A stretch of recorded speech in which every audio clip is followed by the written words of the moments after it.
Merci beaucoup, Sœur Brunette.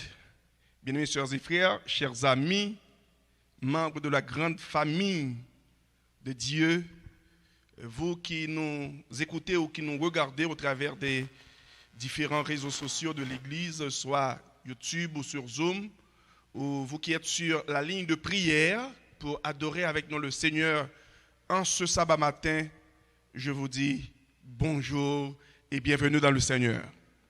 Sœurs et frères, je suis content d'être avec vous ce matin et vous ne pouvez pas imaginer la joie que malgré tout j'ai dans le cœur de pouvoir parler au nom du Seigneur.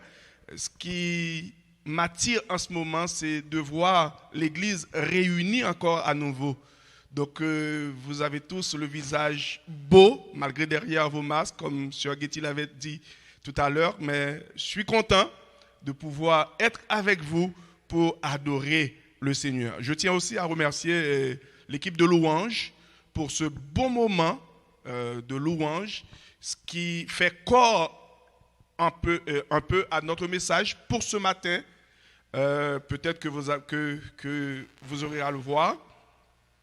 Donc, je tiens aussi à saluer des personnes qui nous honorent de leur présence. Alors, des personnes que nous n'avons pas vues depuis très très très longtemps. Sœur Michaud, je suis content de te voir ce matin. Je suis content. Même quand peut-être que tu as été là pendant des sabbats, peut-être que je ne t'avais pas remarqué, mais je suis content de te voir ce matin. Nous avons aussi la présence de notre bien-aimé frère Michel Nelson. Frère Michel, bienvenue chez toi. On est content de te voir. Donc on est content, on sera encore plus content que si toute la famille était parmi nous. Mais sous peu, on l'espère bien. Ok? Donc bienvenue chez toi, frère. Sœurs et frères bien-aimés, nous sommes contents aussi. Nous sommes contents pour des jeunes que nous n'avons pas vus pendant un bon bout de temps, mais qui sont à présent parmi nous. Et je dirais, on a failli ne pas les reconnaître. Hein? Moi, j'ai failli ne pas reconnaître les enfants de sœur Fabiola. La fille, j'étais assis de l'autre côté et puis elle était assise juste en face. Je me disais, mais peut-être que j'ai pas bien vu, c'est qui ça? Et puis c'était en regardant, en bien regardant la sœur que j'ai pu voir que c'est la sœur, la fille de sœur Fabiola. Et son grand garçon, qui n'est plus un petit garçon, qui est un grand garçon. Donc, on est content, sœurs et frères, de vous voir. On est content aussi de voir les enfants de frère Chaud que nous n'avons pas vus depuis un petit bon bout de temps. Bienvenue chez vous. C'est bon? Merci. Alors, ce matin, sœurs et frères bien-aimés, j'ai le plaisir de pouvoir être le porte-parole de Dieu pour ce sabbat matin. Alors, le titre de notre message, comme le frère Harold l'a mentionné, merci frère Harold pour la présentation, c'est « Et quand le vide t'envahit ». Je vous invite à vous courber la tête pour une courte prière. Notre Dieu, notre Père, nous sommes tes enfants. Tu nous as convoqués ce matin et nous avons répondu à l'appel. Nous sommes dans ton Saint-Temple pour entendre ta voix parler dans nos cœurs. Nous voulons faire le vide dans nous et permettre que ton esprit puisse nous imprégner, nous remplir et permettre que les paroles qu'il y aura à dire puissent être pour le bien de tes enfants. En Jésus, nous te prions. Amen. Et si le vide t'envahit, selon ce que nous dit le récit de la création, après avoir créé l'homme, l'Éternel Dieu fit venir les animaux devant l'homme pour voir comment il les appellerait. Et afin que tout être vivant portait le nom que lui donnerait l'homme. Finalement, Adam n'a point trouvé d'aide semblable à lui. Le bœuf est arrivé avec son semblable. La chèvre ou le cabri est arrivé avec son semblable. Tous les animaux se présentent. Pourtant, Adam, il était seul dans son espèce. Adam ressentait un manque puisqu'il ne trouva point d'aide semblable à lui. Alors, Dieu va combler ce vide en Adam quand il fit tomber sur lui un profond sommeil. Il a pris une de ses côtes et il forma Ève, puis il referma la chair à sa place. Après cette mystérieuse opération, l'homme reprit connaissance et sursauta, car à côté de lui se trouve un être magnifique qui est semblable à lui cette fois. Il cria, j'imagine haut et fort, « Voici cette fois celle qui est os de mes os et chair de ma chair.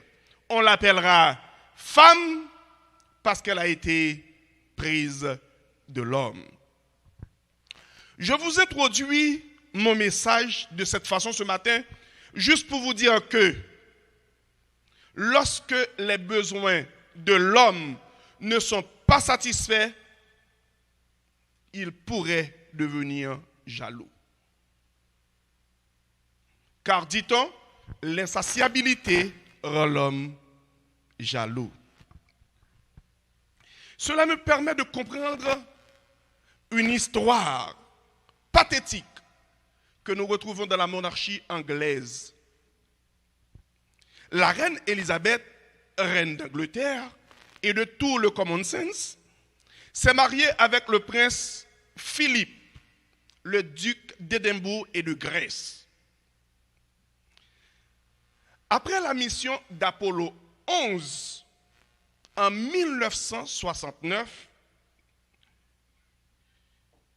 soit le 16 juillet, pour atterrir sur la Lune, ou si vous le voulez bien, pour s'alunir, le 20 juillet, et marcher sur la Lune le 21 juillet de la même année.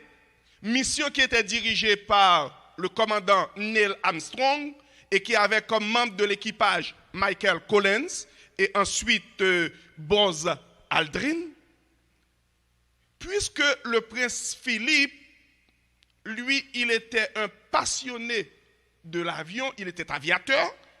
Par son insistance, il avait demandé à la reine Élisabeth d'inviter Neil Armstrong, ses aéronautes, pour venir en Angleterre. Et on les a accueillis au palais de Buckingham Palace, en Angleterre. Philippe s'attendait à monts et merveilles de la part de ses aéronautes pour lui parler comment est l'espace. Quand il a laissé la voûte terrestre pour franchir dans l'espace, comment ça a été. Et pourtant, ces hommes qui sont arrivés n'ont presque rien dit à Philippe, le prince. Philippe était tombé des nues, était dans la consternation parce qu'il voulait être à la place de ses aéronautes. Pourtant, le commandant Neil Armstrong, lui, il vantait le palais de Buckingham. Il voulait être à la place du prince Philippe. Chacun, en d'autres termes, avait ressenti un vide à l'intérieur. Chacun voulait être à la place de l'autre. Ils furent tous dessus. Plusieurs d'entre nous, sœurs et frères bien-aimés, pourraient ressentir le même vide. Ce sentiment de désespoir qui semble être l'ombre qui nous plonge dans des dans d'épaisses ténèbres, pardon. Ça désigne certaines fois le néant. Ça désigne le chaos. Ça désigne la solitude. Ça désigne l'amertume. Bref, c'est l'état de l'âme qui est privée de Dieu. Dans pareil cas, on peut ne pas voir la lumière au bout du tunnel. Hélas. On peut toujours se sentir en manque. De nos jours, beaucoup de personnes sont dépressives. Beaucoup de personnes sont anxieuses. Beaucoup de personnes sont frappées de ce problème récurrent aujourd'hui qu'on appelle problème de santé mentale. Elles ont perdu le goût de la vie et elles n'ont rien trouvé de positif qui donne un sens à leur vie, au point certaines fois de se suicider ou de se demander la mort. Il y a 1 mois et demi ou 2 mois de cela, eh bien, le frère Junior Nelson Dessous nous a parlé sur la dépression et sur les personnes anxieuses. À la fin de sa prédication, j'ai même fait une intervention. Il nous a défini ce qu'est la dépression. Donc, la dépression, c'est un sentiment de tristesse. Je dis bien, un sentiment de tristesse suffisamment intense qui perturbe le fonctionnement d'une personne tout en éprouvant un intérêt ou un plaisir pour des choses habituelles. La personne manque de goût pour des choses qu'elle aimait faire dans le temps. Ou certaines personnes sont frappées d'anxiété. L'anxiété, en quelque sorte, elle est ressentie comme une crainte dont la cause est difficile à préciser certaines fois. Ce sentiment s'accompagne de symptômes. Il est naturel de ressentir un certain niveau d'anxiété dans certaines occasions. Par exemple, lorsque vous vivez un changement de vie important. Comme par exemple, on vient de se marier. Bon, on ne sait pas ce que nous réserve le mariage. On est anxieux. Ou on vit dans une situation qui nous oblige, malgré la Bible est contre, le divorce. On est anxieux. On subit un test. On va subir un test. On va passer un examen. Le diagnostic d'une maladie incurable, genre le cancer. Un cancer est détecté. Des maladies qu'on ne peut pas traiter. On est anxieux. On est frappé par l'anxiété. La mort d'un membre de la famille. D'un membre important de la famille. Tout cela pourrait nous rendre anxieux. Et vous allez voir que ça va produire en nous des symptômes. Des symptômes comme par exemple maux de tête répétés, fatigue, troubles de sommeil, nausées, difficulté à se concentrer, sentiment d'inquiétude, etc., etc. Beaucoup de gens de nos jours, d'ailleurs, avec la situation actuelle, souffrent de dépression, de stress, dans certaines conditions parce qu'ils ont perdu un être cher, un emploi, ou parce qu'ils sont en train de vivre une situation exceptionnelle dans leur famille, problème de couple, problème de mari et de femme qui ne peuvent pas s'entendre. Entre parents et enfants, les parents qui ne veulent pas écouter leurs parents, ou parents qui ne savent pas que l'éducation que reçoivent nos enfants actuellement est différente de l'éducation que nous avons reçue nous dans le temps. C'est deux choses différentes. Dans le travail avec des collègues, avec le boss, tout pourrait y arriver. Tout cela pourrait nous rendre dépressifs. Un mariage non réussi.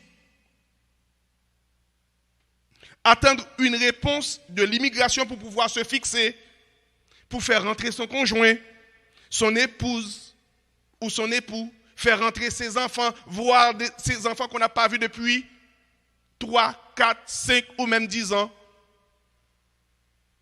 et voir la porte se refermer devant soi. Des jeunes pour qui tout semble être perdu. Des jeunes, qui n'ont pas une bonne compréhension de la vie, pour qui tout semble être perdu. Certaines fois, ces jeunes-là cherchent une consolation. Et pas d'autre consolation, certaines fois, ils se noient dans l'alcool. Ils se noient dans la drogue, au lieu d'affronter la réalité. Sans arrêt, on entend de nos jours l'expression santé mentale. Ce sentiment de dépression, ces troubles anxieux ont pour origine le péché. Le péché nous a tiraillés. Le péché nous a entravés. Le péché nous a enclavés dans un gouffre. Nous sommes tous plongés dans un bourbier de fange, tout en essayant de se débattre, malheureusement, en vain. Seule l'œuvre de Golgotha par laquelle nous sommes bénis, quand nous recherchons Christ, peut nous sortir de ce grand abîme. Quand nous avons ce vide en nous, il n'y a que Christ qui peut nous sortir de ce labyrinthe. J'ai écrit ce message, c'était le 26 février 2021. Le 26 février dernier. J'ai passé presque toute la nuit sans pouvoir dormir. Il me passait par la tête toutes sortes d'idées. J'étais comme perdu. Il n'y a pour moi aucun espoir. Par la suite, je me suis mis à genoux et j'ai prié. Et c'est à ce moment-là que l'idée d'un texte me vienne en tête et finalement, je me suis assis sur le lit et commence à écrire ce message. Puis, l'idée de ce texte me vient en tête. Et je voudrais vous inviter à lire avec moi ce texte. Ésaïe 41. Et nous considérons, je demande si on peut afficher pour nous le texte d'Ésaïe 41, les versets 9, 10 et ensuite le verset 13. Verset 9, 10. Il a dit, toi que j'ai pris aux extrémités de la terre et que j'ai appelé d'une contrée lointaine, à qui j'ai dit, tu es mon serviteur. Je te choisis et ne te rejette point. Le verset 10 nous dit, ne crains rien, car je suis avec toi. Ne promène pas des regards inquiets, car je suis ton Dieu.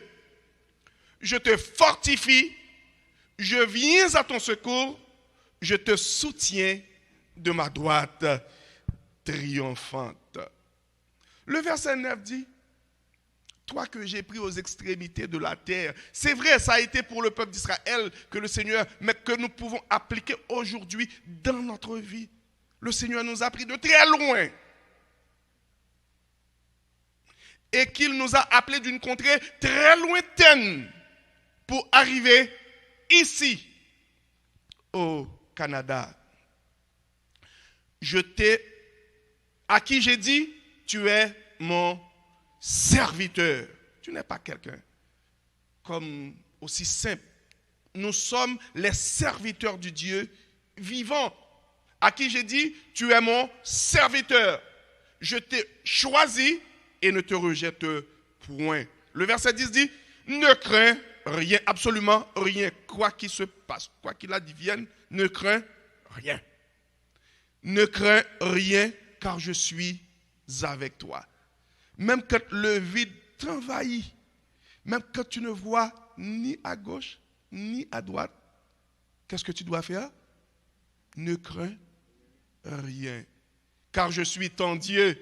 Je te fortifie et je viens à ton secours. Ne pas avoir de la crainte, c'est une chose. Et ça nécessite un haut niveau de foi, comme nous l'avons vu ce matin au travers de la leçon. La réalité est juste devant nous, en fait. On ne doit pas avoir crainte. Mais ce qui est devant nous, c'est la réalité. C'est pourquoi je dis que cela nécessite un haut niveau de foi. Parce que ce qui adviendra n'est pas encore là. Et c'est là qu'intervient la foi. Je me souviens, soit dans une leçon de l'école du sabbat, on a donné une expérience. L'expérience d'un père et de sa fille qui allaient passer leurs vacances sur les côtes près de la mer et qui un beau jour voulaient se baigner dans la mer. Donc, ils sont dans la mer en train de baigner. Malheureusement, ils savaient nager, mais le courant était trop fort. Le courant les emportait plus au large. Mais le père, sachant que sa fille, malgré qu'elle sait nager, mais si elle essayait d'aller dans le sens contraire du courant, pourrait s'enfoncer, et ne pas avoir suffisamment d'air pour pouvoir regagner les côtes. Et son père lui avait dit, je sais que tu sais nager, c'est vrai, mais voilà ce que tu vas faire. Tu ne vas pas te battre. Tu vas rester sur le dos et faire la planche. Et moi, je vais sortir, je vais chercher le secours pour venir t'attendre. Le père, se battait contre les vagues, arrivait sur les côtes et maintenant a fait la voie pour venir, pour demander à des secouristes, venir chercher sa fille. Et quand les secouristes sont arrivés, ils ont pris la fille, ils ont mis la fille dans le bateau pour regagner la terre, pour regagner les rives. Et arrivé sur les rives, tout le monde était comme... on voulait acclamer la fille comme étant une héroïne. Et c'est alors, la fille ne savait même pas ce qui se passe. Pourquoi? Parce qu'elle avait fait confiance à son père qui lui disait quoi? De ne rien faire, de rester calmement parce que je viens à ton secours. Notre Père, toujours, il vient, sœurs et frères, à notre secours. Les bagailles ont fait noir, nous pas qui bon pour nous aller. Ne craignez rien, car notre Père, il fait toujours, il prend la décision qui est toujours en notre faveur. Et j'aime particulièrement le verset 13. Je demande d'afficher pour nous le verset 13 qui a dit, car je suis l'Éternel, ton Dieu, qui fortifie ta droite, qui te dit, ne crains rien, je viens à ton secours. Notre Dieu, sœurs et frères, quand nous sommes perdus, il vient à notre secours. Faites-lui confiance.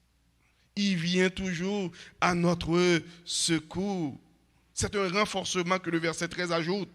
Et que tout ça se présente devant nous, disons comme le psalmiste, je lève les yeux vers les montagnes, d'où me viendra le secours, et le secours me vient de l'Éternel qui a fait les cieux et la terre. Et j'aime beaucoup, sœurs et frères, le psaume 94, les versets 17 jusqu'au verset 19. Est-ce qu'on peut afficher pour nous, s'il vous plaît, le psaume 94, les versets 17 jusqu'au verset 19? Il est dit dans ce texte, si l'Éternel n'était pas mon secours, mon âme serait bien vite dans la demeure du silence. Quand je dis mon pied chancelle, ta bonté, ô Éternel, me sert d'appui. Quand les pensées s'agitent en foule, au-dedans de moi, tes consolations réjouissent mon âme. Amen. quand les pensées s'agitent en foule au-dedans de moi, tes consolations réjouissent mon âme. Sœurs et frères bien-aimés, jeunes gens et jeunes filles, adultes et enfants, personnes dépressives, souffrantes ou anxieuses, peu importe le mal qui te ronge, quand le vide t'envahit et que l'ennemi veut prendre place, quand tu songes de ta misère, quand tu dis je suis perdu, regarde à Jésus, mon frère. Regarde à Jésus, ma soeur, et prends-le pour ton salut. Prends Jésus. Sœurs et frères, prends Jésus. Prends Jésus pour ton salut. Et quand pour toi tout est danger, prends Jésus. Prends Jésus pour ton berger. Et quand pour toi, ton cœur plié, quand tu te sens ton cœur plié, prends Jésus. Prends Jésus pour bouclier. Et quand le vide t'envahit, quand tu vas tout seul dans l'ombre, prends Jésus. Et cette fois-ci, prends Jésus pour ton flambeau. Parce que sans Jésus, ton ciel sera voilé par le vide. Sans lui, tout pour toi, tout pour moi, semble dur. Sans Jésus, sœurs et frères bien-aimés, tout perd sa beauté. Et le jour le plus clair semble obscur. Le chant des oiseaux n'est plus doux. Les fleurs ne peuvent nous égayer. Pourtant, je veux Jésus avant tout. Et c'est uniquement lui seul qui peut nous charmer. Avec ce Sauveur bien-aimé, je veux demeurer constamment. Il change les circonstances, il change les temps, il change l'hiver en été. Et l'automne est un nouveau printemps. Sœurs et frères bien-aimés, quand le mal t'assaille, subtil et caché, et que cela dresse une muraille devant le péché, aux propos infâmes, ne cède jamais. Ô garde ton âme du monde mauvais. Cherche l'appui du Maître. Cherche l'appui du Maître. Fais le vide entre ses mains. Soumets-lui tout ton être. Alors tu pourras être partout plus que vainqueur. Quand la consternation t'envahit, quand la déception t'envahit, quand le vide prend le dessus, cherche l'appui du Maître, soumets-lui tout ton être. Le vague à l'âme, c'est l'instant de fragilité. Quand le ciel se remplit de nuages, que l'obscurité t'envahit, quand tu marches, les yeux baissés, quand tu soupires, sans raison apparente, quand tu n'entends plus le chant des oiseaux, quand la boule se forme au fond de ta gorge, quand il commence à pleuvoir sur ton front, sur ton cœur, quand ton regard distant grignote ton sourire, quand ton âme et ton corps se quittent un moment, quand la nuit devient complice, quand le jour blesse tes yeux, quand le masque tombe, brusquement déchiré, quand on se penche et la tête tourne, c'est un robinet qui fuit quelque part. Je connais ce voile qui flotte devant moi. Alors, si un jour, toi aussi, tu as du vague à l'âme, pense à moi. Je suis Jésus. Tu ne seras jamais seul. Plein d'un cœur endolori. je suis Jésus. Pense à moi et tu ne seras jamais seul. Non, jamais tout seul. Non, jamais tout seul. Jésus, mon sauveur, me garde. Jamais il ne me laisse seul. Non, jamais tout seul. Jésus, mon sauveur, me garde. Jésus, notre sauveur, nous garde. Jamais nous ne serons et nous ne sommes jamais tout seuls. Et si le vide t'envahit, demande à Jésus de te remplir de son esprit et tu ne seras jamais seul. Que le Seigneur vous bénisse.